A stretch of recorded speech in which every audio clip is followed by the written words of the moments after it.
Recently, my 5-year-old HyperX Cloud 2 headset began to break down, with the headband leather padding beginning to peel and fall apart due to years of almost daily use. Looking for a new headset and tired of being tied down to a cable, I started the hunt for a new wireless headset to see if it could go toe-to-toe with a wired headset. In true fashion, as seen in the previous Xbox Elite video, I went big and bought the Steelseries Arctis Nova Pro wireless headset, which retails for $350. I know, you're thinking, are you crazy? $350 for a headset? It can't be worth that much, can it? Well, maybe, maybe not. But before you spend your hard-earned money on this expensive headset, watch me do it first and join me as I bring you along on my journey to find out, is it worth it?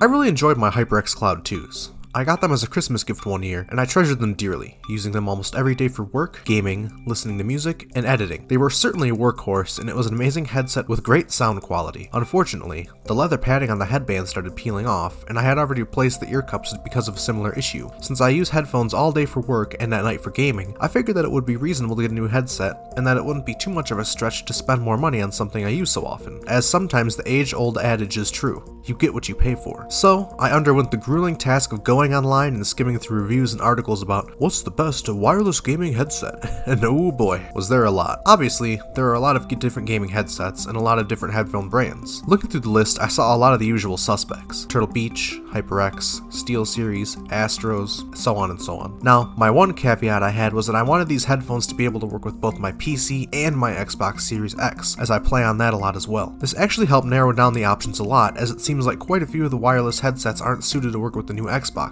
When I narrowed down to these strict parameters, there were only a few headset options that stuck out. I first obviously looked at the HyperX wireless headsets, since I really enjoyed the Cloud 2s, and everything I read about the headset seemed enticing, especially the 300 hours it can run before needing to be recharged. Unfortunately for me, this headset wasn't compatible with the Xbox, so the HyperX headset was out. The second option I looked at was the Xbox wireless headset. As it's Xbox branded, I knew that this option would definitely work with the Xbox, and it's also listed as being compatible with PC and phones. This seemed like a no-brainer option for me as it fits all my criteria, but I also found it had some negatives. According to reviews, it's optimized mostly for use with Xbox consoles and would go so far as to start your console up when powered on. I also just had this weird feeling looking at them and reading about them that it wasn't the right fit for me. Just a weird sixth sense that, while probably a good headset, it wasn't what I was looking for and wouldn't fit my needs.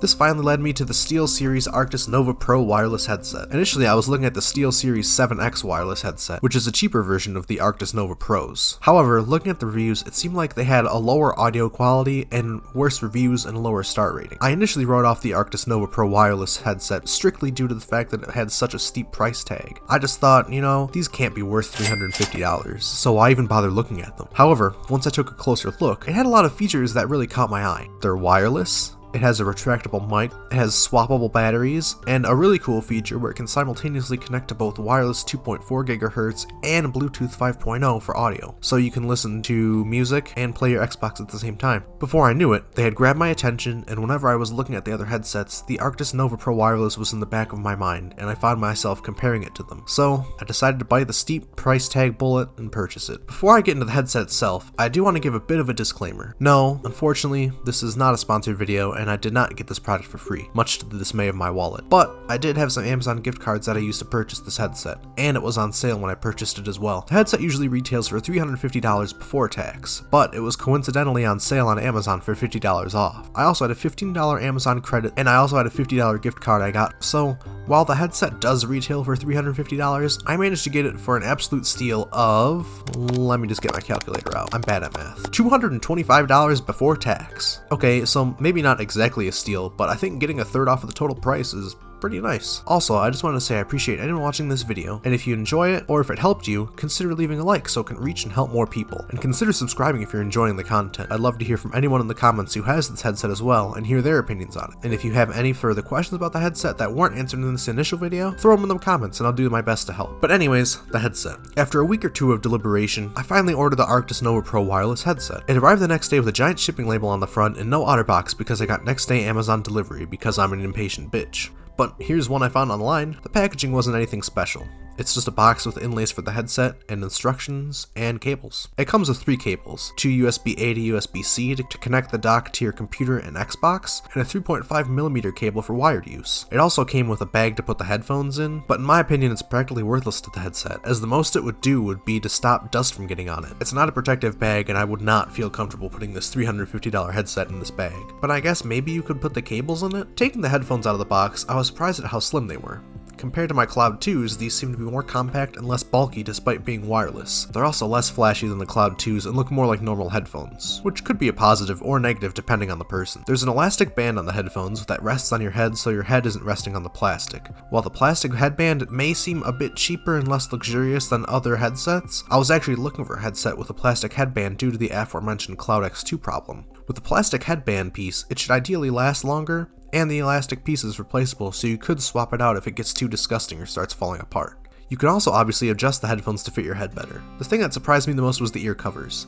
Each ear cup had a magnetically attached cover on it that you could take off. One had a USB-C port for firmware updates, but the other one hides the battery compartment. And look how small this battery is. It's incredibly convenient to take this battery out and charge it in the dock, and they even included an extra battery so they're swappable, and you can keep using them without waiting for the battery to recharge. I'll also take this moment to point out that you can buy extra batteries and different colored elastic bands and ear cup covers online if you want to customize your headset a bit. On the ear cups, there are also built-in buttons. On the left cup, there is a power button, a mute your mic button that also includes a light so when it's muted it turns red, which is kind of helpful. And it also has a dial that allows you to change the volume of the headset. The power button also toggles auto noise cancelling, or ANC, with a single tap, and enables transparency with a double tap. On the right ear cup there is only one button, a button for turning on and off Bluetooth functionality. However, this button also doubles as a control for your Bluetooth device. A single press answers or ends a voice call if you're on the phone, or plays and pauses your music. A double press skips the current track, and a triple press goes back to the previous track.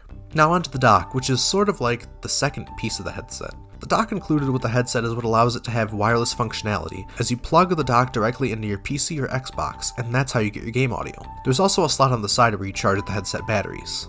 Now, when I first got the headset, I was super confused because the instructions were a little unclear. It told me to charge the battery, you just have to push it in the side and it should click and lock into place. However, you actually have to push it back, then apply a little pressure and push down so it goes behind this little lip on the charging slot. Otherwise it will just stay popped out and it won't charge. The most prominent feature of the dock is the giant dial and digital display that adorns the front. You can use the dial to mainly change the volume level of your headset, but you can also use it to navigate the menus. If you push the dial in, you get options for USB input, audio options, wireless, line out, and system settings. There's also a little tiny back button next to the dial that you can use to go back to the previous screen. But these aren't the only options you'll have for the audio, as you can install Steelseries app on your PC and optimize your sound profile even more. You can also use their sonar software to control and mix all the sound coming from your device to your headphones, meaning you could be playing a game, chatting with friends on Discord, and listening to music all at the same time, and choose how loud you want each to be. However, unfortunately for console users, this feature is only on PC. I've had this headset for about 3 months at the time of writing this. Since I purchased it, I've been using it almost every day consistently for a combination of work, gaming, editing, and listening to music. So it's safe to say I've gotten a lot of use out of them already. So how does the Steelseries Arctis Nova Pro Wireless stack up? Well, the first thing wrong with it is the name is a mouthful. No, but seriously, it's been working really well. The switch from the wired HyperX Cloud 2 to the wireless format of the Arctis Nova Pro was so strange. It's a strangely surreal and odd feeling to have no cables restricting your movement. There's no cable tethering you to your chair, and you're not accidentally pulling your controller off and onto the floor when you forget about it. Don't lie, it's happened to me several times, and I'm certain it's happened to you as well. So go get that glass of water, or that snack, and keep listening to music or chatting with your friends at the same time. The headset is relatively easy to use and it's basically plug and play. You don't need to pair it with a dock, but you will have to pair it to whatever Bluetooth device you're using. One thing to note about the headset is that the headset comes in 2 configurations, PlayStation and PC and Xbox and PC. Interestingly, the Xbox version can connect to every console, while the PlayStation version can't. Specifically, it can't connect to the Xbox, while the Xbox version of the headset can connect to the PS5. So if you're someone who owns a lot of consoles and wants to maximize your headset use, it might be a better idea to get the Xbox version of the headset. So what's good about the headset? Well, as I've mentioned, the wireless aspect is my favorite part of the headset. But that's not all I enjoy about the headset. The headset provides high quality sound both on Xbox, PC, and mobile via Bluetooth. Music sounds great, and I found myself hearing some more subtle sounds in some songs that I've never noticed before. The dock is nice, as well as being able to control the sound. It doubles as a convenient battery charger. And since we're talking about the battery, I'd estimate that the batteries can go for maybe 20 hours before needing to be swapped. I haven't timed it, but it's almost negligible because swapping between batteries takes at most 30 seconds. I also wanted to point out that there are separate ports for the Xbox and PC, meaning you can have the dock plugged into both at the same time. If you have a setup where everything is in the same area, it's very convenient to not have to unplug and replug it in every time you want to swap. The customizable sound via the Steelseries GG app is a big draw as well. It allows you to customize the sound profile of your headphones and the mix of your PC audio as well, although this is only available for use with PC. For hardcore gamers, this would be a great tool to help fine-tune your audio for maximum situational awareness in competitive games like CSGO or Rainbow Six Siege. Finally, I really like the option to be able to connect to two audio sources at once. For example, I like to listen to music while playing my Xbox, so I'm now able to listen to music from my phone while also getting the game audio from what I'm playing. Now, although I've found I'm really enjoying the headset, there are a few negative points I want to go over. First and foremost, I think that the price of these is really high at $350. I can't really imagine why they're that much because they do look like pretty basic headphones, and nothing really stands out to me that makes them seem that expensive. Additionally, the included ear pads that come with the headphones are way too thin and uncomfortable. I've even seen some people complain, as there is a little piece that pokes out in the ears for audio noise cancelling, and for some people they could actually feel it poking into their ears, and it was really bothering them. Now there is a fix for the uncomfortable thin ear cups, but unfortunately it's to get third-party cushions and replace them,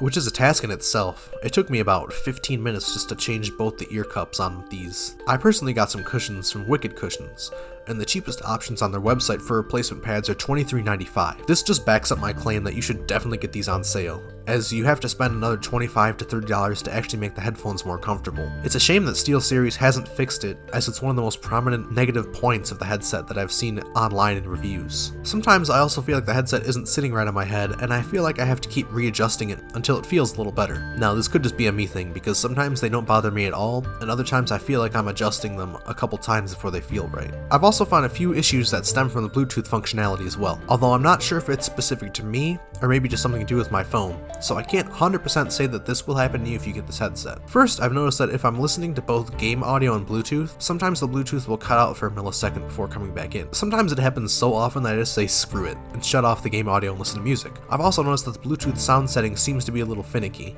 If I have it at one sound level, it might be too quiet, but then moving it to the next volume level just seems like it's a touch too loud. Although, again, this could be a phone-related issue since you change the volume through the phone and not on the headset. Additionally, sometimes when I have transparency and or ANC on, there's a bit of high-pitched noise that happens, and I have to try and figure out which one I need to turn off to get rid of it. Finally, one minor issue I have with the headset is that sometimes the mic can be a little hard to pull out. It's not a deal breaker, but it would be nice if there was a bit of a notch so you could grab hold of it better. So, now that I've gone over the headset, what are my final thoughts about it? Well, I think that this headset is great and works really well. I found that I haven't regretted the purchase, but I'm also taking into account the fact that I got the headset for a third less due to sales and using gift cards / rewards. While I can't deny that I have my issues with the headset, there are only a few major issues I've found, and some of the issues relating to Bluetooth could even be due to something with my phone, or maybe interference. Compared to my old HyperX Cloud 2 headset, I'd say that this is definitely a step up, but it's not for everyone. You should only get this headset if you're looking to spend a bit more money, but also I wouldn't in good mind recommend this to you unless you're either okay with paying full price or waiting until there's a sale. Looking at CamelCamelCamel.com, a site that tracks Amazon prices, since I got this headset through Amazon, it looks like the lowest price recorded was in October at $250, and I've seen it drop to $300 a few times. If you're truly interested in this headset,